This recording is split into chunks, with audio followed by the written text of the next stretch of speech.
तुम हिंदुस्तान में रहने के लायक नहीं हो, तुम यहां नहीं रह सकते। बीड़ में तबलीग जमात के 4 लोगों पर हुआ जानलेवा हमला।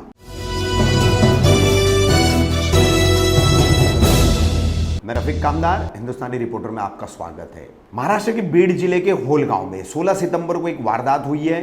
बीड़ के ही आंबेजोगाई से धारूर गांव जा रहे 4 तबलीग जमात के लोगों पर 8 लोगों के एक गुट ने जानलेवा हमला किया। हमला करने का कारण सिर्फ ये लोग मुस्लिम थे और तबलीग जमात से जुड़े हुए थे, इस कारण इन पर हमला किया गया। 16 सितंबर रात 10 बजे के करीब सोहेल तांबोली, असलम अतहर, सैयद लईक, निजामुद्दीन काजी, ये अपने एक दोस्त की मौत हुई थी, वहां पर मौत में शामिल होने के लिए जा रहे थे। गाड़ी गर्म हो गई, इन्होंने होल गांव के पास गाड़ी रोकी। उसी दौरान सोहेल तांबोली और सैयद लईक पानी लेने के लिए गए ताकि पानी डाल करके गाड़ी को ठंडा किया जा सके। जैसे ही ये दोनों गए, उसी दौरान एक मोटरसाइकिल पर 2 लोग आए और उन्होंने असलम अतहर और निजामुद्दीन काजी देखते ही गाली गलौज करना शुरू की। साथ ही समूचे मुस्लिम समाज या मुस्लिम कौम को भी अभद्र भाषा में गालियां दी गई। उसके बावजूद, उनके इस रवैये के बावजूद तबलीग जमात के ये जो लोग हैं, निजामुद्दीन काजी और असलम अतहर, ये दोनों उनको प्यार से समझाने की कोशिश कर रहे थे, मगर वो सुनने तैयार नहीं थे।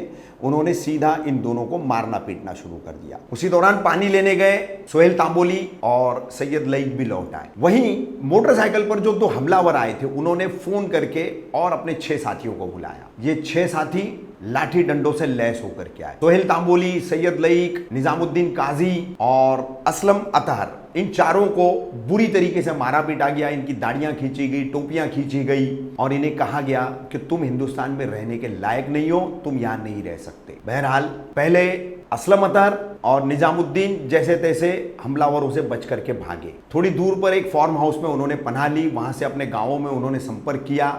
लोग आए और जैसे तैसे इन्हें बचाया। अपने ऊपर हुए इस हमले को लेकर के भुक्तभोगी पीड़ित सोहेल तांबोली ने जो मालूमात दी वो इस प्रकार है कि उस रात यानी 16 सितंबर की रात को ये लोग हमें मार ही देना चाहते थे। उन्होंने हमारी दाढ़ियां टोपियां खींची।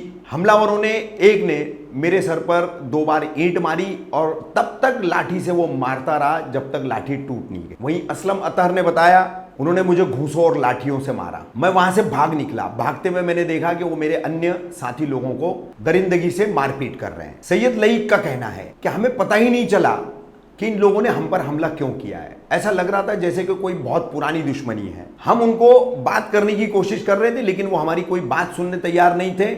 हम बोलने के लिए मुंह खोलते थे तो वो और ज्यादा लाठियों से और ईंटों से हम पर हमला कर रहे थे। आपको बता दें, कोरोना महामारी के भारत में शुरुआती दौर में मेन स्ट्रीम मीडिया, सरकार के प्रतिनिधि, इन सब ने देश भर में कोरोना फैलाने का झूठा ठीकरा फोड़ा था तबलीग जमात पर। इसका विवेचन विदेशी तबलीग जमातियों को जो मुंबई उच्च न्यायालय ने, औरंगाबाद बेंच ने बेल दी है, उसमें पूरा हो चुका है। खुद मुंबई उच्च न्यायालय की औरंगाबाद बेंच ने अपने निष्कर्ष, अपने ऑब्जर्वेशन नमूद करते हुए, दर्ज करते हुए कहा कि ये बलि का बकरा बनाने जैसा काम था और इसको मेन स्ट्रीम मीडिया ने खूब उछाला। तो वो जो जहर, वो उस वक्त जो फैलाया गया था, वो आज भी फिजा में बाकी है। ये बीड़ की वारदात बता रही है। इन चारों तबलीग जमात के सदस्यों पर जानलेवा हमला किया गया। आखिरकार इतना ही नहीं, इस हमले में इनकी कार को भी क्षतिग्रस्त किया हमलावरों ने। कार को क्षतिग्रस्त करने के बाद ये हमलावर वहां से भागे, ये कहते हुए कि वो लोग मर चुके हैं, चलो अब निकलते हैं। इस वारदात को लेकर यूसुफ वडगांव पुलिस स्टेशन में